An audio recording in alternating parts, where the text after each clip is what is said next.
Hello students, आज अपने discuss करेंगे चैप्टर फर्स्ट का लास्ट टॉपिक है torque and force on a dipole in a uniform electric field. तो सबसे पहले आपको ये पता होना चाहिए कि यूनिफॉर्म इलेक्ट्रिक फील्ड क्या होता है।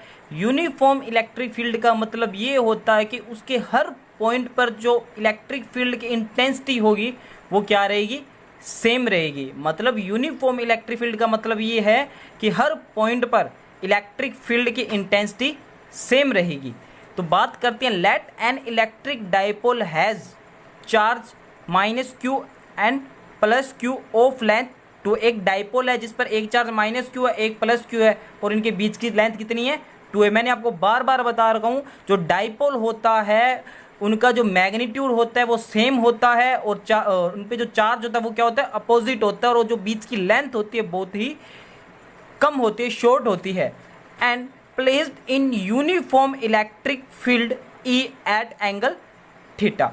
मतलब कोई इलेक्ट्रिक, जैसे ये मान लो मेरे पास पेन है, इस पर ये माइनस क्यू चार्ज है, ये प्लस क्यू चार्ज है, कोई यूनिफॉर्म इलेक्ट्रिक फील्ड के अंदर किसी थीटा एंगल पे रखा हुआ है। तो देखो मैंने यहाँ पे यूनिफॉर्म इलेक्ट्रिक फील्ड बनाया जिसकी डायरेक्शन मैंने इस डायरेक्शन में ली है। देखो डायरेक्शन भी दिखा रखी है यूनिफॉर्म, और इस यूनिफॉर्म मैग्नेट इलेक्ट्रिक फील्ड के अंदर मैंने कोई एक डाइपोल ला के रख दिया किसी थीटा एंगल पर। इस लाने पर रख दिया, तो अब देखो इस पर फोर्स कितना लगेगा। तो एक बात यहाँ याद रखना, किसी भी यूनिफॉर्म मैग्नेटिक फील्ड के अंदर अगर प्लस क्यू चार्ज ला के रखते हैं, किसी यूनिफॉर्म मैग्नेटिक फील्ड के अंदर प्लस क्यू चार्ज ला के रखते हैं, तो उस पर जो फोर्स की डायरेक्शन होती है हमेशा इलेक्ट्रिक फील्ड के डायरेक्शन में रहेगी। दोबारा बता देता हूं, अगर यूनिफॉर्म मैग्नेटिक फील्ड के अंदर कोई प्लस क्यू चार्ज रखते हैं तो उस पर जो लगने वाला फोर्स होगा और उसकी जो डायरेक्शन होगी वो हमेशा इलेक्ट्रिक फील्ड की डायरेक्शन में रहेगी। दूसरी बात, अगर माइनस क्यू चार्ज ला के रखता हूं तो रखूंगा तो उस पर लगने वाले जो फोर्स होगा माइनस क्यू चार्ज पर, और उसकी जो डायरेक्शन होगी हमेशा इलेक्ट्रिक फील्ड के अपोजिट होगी। मतलब इलेक्ट्रिक फील्ड अगर इधर लग रहा है तो माइनस क्यू चार्ज फोर्स कहाँ लगेगा, इस वाली डायरेक्शन में लगेगा। दोनों एक दूसरे के क्या होंगे, अपोजिट होंगे। तो देखो मैंने यहाँ पे यूनिफॉर्म इलेक्ट्रिक फील्ड बना रखा है। ए पॉइंट पर माइनस क्यू चार्ज ला के रखा है, बी पॉइंट पर प्लस क्यू चार्ज ला के रखा है, और इसके बीच की डिस्टेंस कितनी है, 2a है, और इसकी जो इलेक्ट्रिक डाइपोल जो मोमेंट होगा उसकी डायरेक्शन माइनस क्यू से प्लस क्यू चार्ज की तरफ है। देखो पी दिखा रखा है, और किसी थीटा एंगल पे मैंने कुछ इस एंगल पे रखा है, बिल्कुल ऐसे नहीं रखा, मतलब कुछ थीटा एंगल पे रखा है। ये स्पेसिफिक कंडीशन के अंदर आ जाएगी, मतलब थीटा 90 है, थीटा 0 है, वो अपने बाद में स्पेशल केस के अंदर कर ले। मैंने किसी थीटा एंगल पे बात कर रहा हूं। तो सबसे पहले मैंने आपको क्या बताया था, इलेक्ट्रिक फील्ड की डायरेक्शन इस डायरेक्शन में अपने को दी हुई है। अगर प्लस क्यू चार्ज रखूंगा तो उस पर जो लगने वाला फोर्स होगा वो हमेशा इलेक्ट्रिक फील्ड की डायरेक्शन में होगा। फोर्स कितना होता है, F equals to QE, charge into intensity electric field की। ठीक है, पढ़ के आए थे अपने इलेक्ट्रिक फील्ड की इंटेंसिटी चैप्टर फर्स्ट में। अपनों ने जो पहला ही टॉपिक या तीसरा या चौथा टॉपिक किया था, E equal to F upon में Q। माइनस क्यू चार्ज पर फोर्स कहाँ लगेगा, इलेक्ट्रिक फील्ड के अपोजिट डायरेक्शन, इस डायरेक्शन में लग रहे हैं। देखो दोनों फोर्स F भी कितने है, QE है, और F डैश भी कितने है, QE है। अब एक फोर्स इधर लग रहा है, एक फोर्स इधर लग रहा है, दोनों की डायरेक्शन क्या है, अपोजिट है, बट इनका जो मैग्नीट्यूड है वो कितना है, मैग्नीट्यूड तो इक्वल है, बट जो इनकी डायरेक्शन क्या है, अपोजिट है। तो देखते हैं, ए फोर्स इक्वल मैग्नीट्यूड कितना लग रहा है, QE, दोनों का मैग्नीट्यूड है सेम है, act on both charges in electric field but direction force is opposite. मतलब जो F डैश और F है दोनों की डायरेक्शन क्या है, अपोजिट है to each other, hence their resultant force is 0। अब देखो मान लो ये पेन है मेरे पास, इस प्रकार रखा हुआ है, ठीक है। अगर मान लो जितना फोर्स यहां लग रहा है इस डायरेक्शन में, उतना ही फोर्स कहां लग रहा है, इस डायरेक्शन। मतलब ये ट्रांसलेट मोशन तो नहीं कर सकता, इस प्रकार नहीं करेगा, ट्रांसलेटरी मोशन तो नहीं करेगा, बट ये क्या करेगा, रोटेट करेगा। मतलब एक फोर्स इधर लग रहा है, दूसरा इधर लग रहा है, इस प्रकार ये पेन क्या करेगा, रोटेट करेगा। क्या ये ट्रांसलेटरी मोशन करेगा, मतलब इस डायरेक्शन में आगे बढ़ेगा, नहीं, क्योंकि अपने को पता है जो दोनों फोर्स लग रहे हैं उनका मैग्नीट्यूड सेम है, बट डायरेक्शन क्या है, अपोजिट है। मतलब एक फोर्स जितना इधर लग रहा है दूसरा इधर लग रहा है, मतलब इस प्रकार ये पेन को क्या करेगा, घुमाएगा, घुमाने पर इसमें क्या टॉर्क उत्पन्न हो जाएगा। तो देखिए आगे क्या दिया है, रिजल्टेंट फोर्स कितना मिलेगा इस पर, 0, कितना एफ नेट कितना होगा, Q E plus minus Q ई कितना, एफ नेट 0। तो so the electric dipole will not show translatory motion. मैंने आपको पहले बता दिया ट्रांसलेटरी मोशन नहीं करेगा, अपनी क्या करेगा, ये रोटेट करेगा, रोटेट करने पे इसमें क्या उत्पन्न हो जाएगा, टॉर्क उत्पन्न हो जाएगा। अब देखते हैं टॉर्क क्या होता है, बता देता हूं टॉर्क क्या होता है। टॉर्क को हमेशा टो से डिनोट करते हैं, इसको क्या बोलते हैं, यहां पे लिख रहा हूं मैं, इसको टो बोलते हैं। क्या बोलते हैं, टो। अब टॉर्क को अपने टो से डिनोट करते हैं, तो इसका फॉर्मूला क्या होता है, मैग्नीट्यूड ऑफ वन फोर्स, किसी भी एक फोर्स का मैग्नीट्यूड। अगर मान लो एफ डैश लूं, कितना था, माइनस क्यू ई, माइनस क्यू ई का मैग्नीट्यूड भी कितना होगा, क्यू ई, और जो एफ लग रहा है वो भी कितना है, क्यू ई है। तो दोनों फोर्स का मैग्नीट्यूड तो क्या रहेगा, सेम है। किसी भी फोर्स का उठा लो, चाहे माइनस का उठा लो चाहे प्लस वाला उठा लो, F dash minus Q E है, ये क्या है, प्लस क्यू ई है, तो दोनों का जो मैग्नीट्यूड होगा वो क्या है, क्यू ई रहेगा। और into normal distance between line of action of both force, जो इनकी जो नॉर्मल डिस्टेंस होगी, मतलब उसके परपेंडिकुलर डिस्टेंस दोनों फोर्स की देखते हैं। अब देखो जो एफ डैश फोर्स है, इसकी परपेंडिकुलर डिस्टेंस क्या रहेगी, ये है, ऊपर जाएगी, और इस एफ डैश की क्या है, ये है, मतलब जो बी सी है या बी ए है, दोनों क्या रहेगी, सेम रहेगी। तो मैं ये डिस्टेंस लेके जा रहा हूँ, इस फोर्स की परपेंडिकुलर ये होगी। अगर मैं एफ डैश की बात करूँ, इसका परपेंडिकुलर क्या है, ये रही डिस्टेंस, और इस फोर्स की परपेंडिकुलर है क्या है, तो मतलब अपने को किस कौन सी वैल्यू निकालनी है, बी सी, मतलब ये 90 डिग्री का एंगल है। अब देखते हैं, इधर आ जाओ। अब टो इक्वल टू क्या हो जाएगा, एफ इंटू बी सी, मतलब इसकी परपेंडिकुलर डिस्टेंस कितनी होगी, बी सी। अब बात करते हैं बी सी की वैल्यू कितनी आएगी। अब देखो एक बात देखो, ये एंगल कितना है, थीटा है। थीटा के सामने वाली लेंथ क्या होती है, अपने को पता है हाइपोटेनियस होती है। क्या होती है, हाइपोटेनियस। और ये थीटा है, थीटा के सामने वाली क्या होगी, परपेंडिकुलर, और ये क्या रहेगी, बेस। निकालना क्या अपने को, परपेंडिकुलर, दिया क्या हुआ है, हाइपोटेनियस। और परपेंडिकुलर और हाइपोटेनियस में से एक रिलेशन होता है, क्या होता है, साइन थीटा। तो साइन थीटा इक्वल टू कितना हो गया, बी सी अपॉन में ए बी। बी सी अपने को निकालना है, और ए बी कितना है, ए से बी की डिस्टेंस कितनी है, 2a। तो बी सी की वैल्यू कितनी आएगी, 2 साइन थीटा। अगर इक्वेशन में ये वैल्यू पुट कर दें, और एफ कितना है अपने पास, Q E into 2a sine theta. अब देखो मैंने q और 2a को साथ में लिख लिया, सारा मल्टीप्लाई के अंदर है, और e साइन थीटा को मैंने अलग लिख दिया। और अपने को पता है q इंटू 2a क्या होता है, मोमेंट होता है, डाइपोल मोमेंट।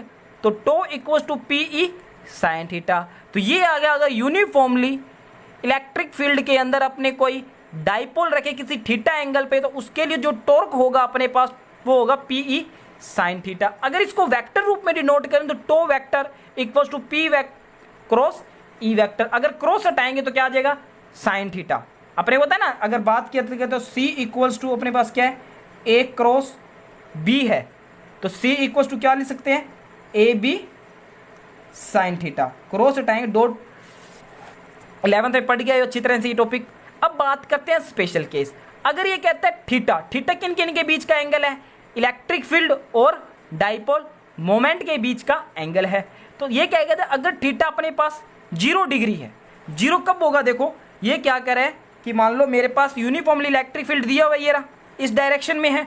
अगर ये डाइपोल है मेरे पास, ये माइनस क्यू चार्ज है और ये प्लस क्यू चार्ज है, इसको मैं इसके पैरेलल रख दूं, पैरेलल रखूंगा तो इलेक्ट्रिक डाइपोल जो मोमेंट की डायरेक्शन वो क्या होगी, इस डायरेक्शन में होगा, मतलब माइनस क्यू से प्लस क्यू की तरफ होगी पी। पी और ई के बीच में एंगल कितना है, 0 डिग्री, दोनों एक ही डायरेक्शन में है। तो उस डायरेक्शन में मोमेंट कितना होगा, देखो अगर मान लो ये मेरे पास इलेक्ट्रिक डाइपोल, एक फोर्स इधर लगेगा एक फोर्स इधर लगेगा, मतलब अपनी जगह ये क्या रहेगा, कांस्टेंट रहेगा, मतलब इक्विलिब्रियम की कंडीशन में रहेगा। अगर मैं इलेक्ट्रिक डाइपोल के पैरेलल रख दूं इसको, तो एक फोर्स इधर लगेगा एक इधर लगेगा, मतलब इसको सेम फोर्स से खींचे तो क्या अपनी जगह से हिलेगा, नहीं हिलेगा, मतलब ये एक जगह क्या रहेगा, इक्विलिब्रियम की कंडीशन में होगा। उस कंडीशन में इसमें टॉर्क तो उत्पन्न होगा, मतलब ना ये रोटेट तो होगा नहीं, रोटेट होगा नहीं तो टॉर्क कितना होगा, 0 होगा। तो कितना हो गया, 0 रखा तो साइन 0 की वैल्यू 0, तो टो क्या आ गई, 0। तो this is called the position of stable equilibrium of electric dipole.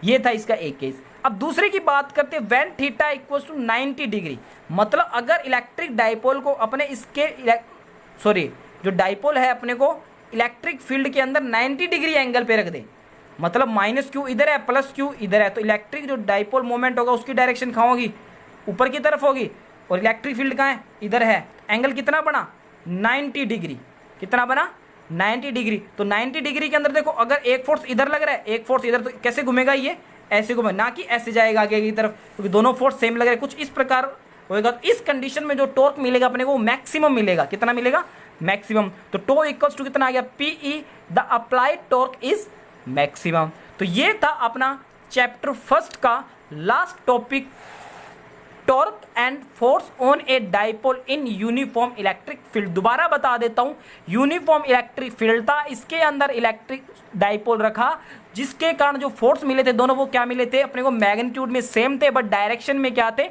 Opposite थे, जिसके कारण इस पर नेट फोर्स कितना मिला, 0 होने के कारण ये ट्रांसलेटरी मोशन नहीं करेगा, एक रोटेशन करेगा। रोटेशन करेगा तो अपने को क्या मिलेगा, टॉर्क मिलेगा। और टॉर्क क्या होता है, किसी भी एक फोर्स का मैग्नीट्यूड और दोनों फोर्स की परपेंडिकुलर डिस्टेंस, और डिस्टेंस निकाल ली और यहाँ पे वैल्यू पुट करने के बाद जो अपने को लास्ट रिजल्ट मिला था वेक्टर रूप में, टो vector equals to P vector into में ई वेक्टर। अगर क्रॉस हटा देंगे तो अपने पास क्या बन जाएगा, साइन थीटा आ जाएगा। तो टो इक्वल्स टू मिलेगा अपने को पी ई साइन थीटा। दोनों केस की बात कर ली। अब इस पे एक न्यूमेरिकल दिया हुआ है अपने को, वो न्यूमेरिकल देखेंगे। इस पे क्या दिया हुआ है देखते हैं।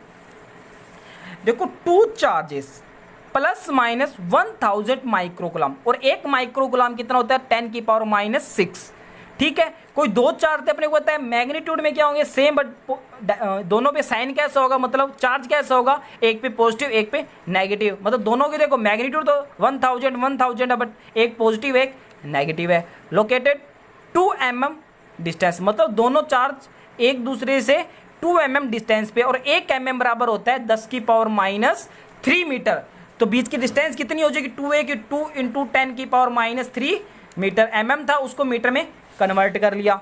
अब आगे देखो, from N electric dipole, this electric dipole in a uniform electric field, मतलब जो यूनिफॉर्म इलेक्ट्रिक फील्ड में रखा हुआ है एक डाइपोल। कितना है यूनिफॉर्म इलेक्ट्रिक फील्ड, ई की वैल्यू कितनी दे दी अपने को, 15 × 10⁻⁴ न्यूटन पर कुलाम। ठीक है, एट एंगल थीटा 30 डिग्री, मतलब जो इलेक्ट्रिक डाइपोल है यूनिफॉर्म मैग्नेटिक फील्ड के अंदर 30 डिग्री एंगल पे रखा हुआ है। तो टॉर्क निकालना है, तो सबसे पहले अपने को टॉर्क का फॉर्मूला पता होना चाहिए। तो टॉर्क का फॉर्मूला क्या होता है, पी ई साइन थीटा। ई की वैल्यू इसने दे रखी है 15 × 10⁻⁴ न्यूटन पर कुलाम, थीटा भी दे रखा है। अब रह गया पी। पी क्या होता है, इलेक्ट्रिक डाइपोल मोमेंट। क्या होता है, P equals to Q into में 2a। अब Q क्या होता है, किसी भी एक चार्ज का मैग्नीट्यूड। एक चार्ज का मैग्नीट्यूड कितना है, पॉजिटिव लेंगे तब भी 1000 आएगा, नेगेटिव लेंगे तब भी 1000 आएगा। तो 1000 माइक्रो था, तो माइक्रो को मैंने चेंज कर लिया, तो 1 माइक्रो कूलम इक्वल टू होता है 10⁶।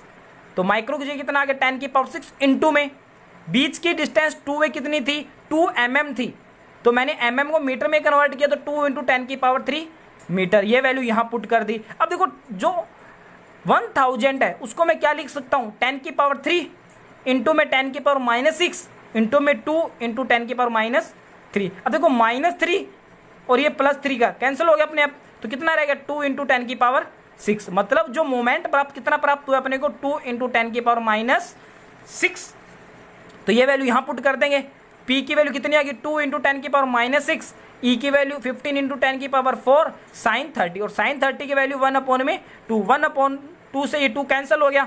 अब देखो क्या रह गया अपने पास, 10⁻⁶ -6, 15 × 10⁻⁻4, तो 15 -6 + 4 कितना रह गया, -2। तो जो टो मिला अपने को 15 × 10⁻⁻2 न्यूटन मीटर।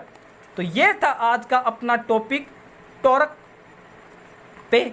ये होता है चैप्टर फर्स्ट अपना कंप्लीट। आपके पास बुक होगी एनसीईआरटी की या जो भी सीबीएसई की बुक है, राजस्थान बोर्ड की बुक है, उसके अंदर बहुत सारे न्यूमेरिकल मिल जाएंगे आपको, तो वहाँ से आप कर सकते हो। Thank you.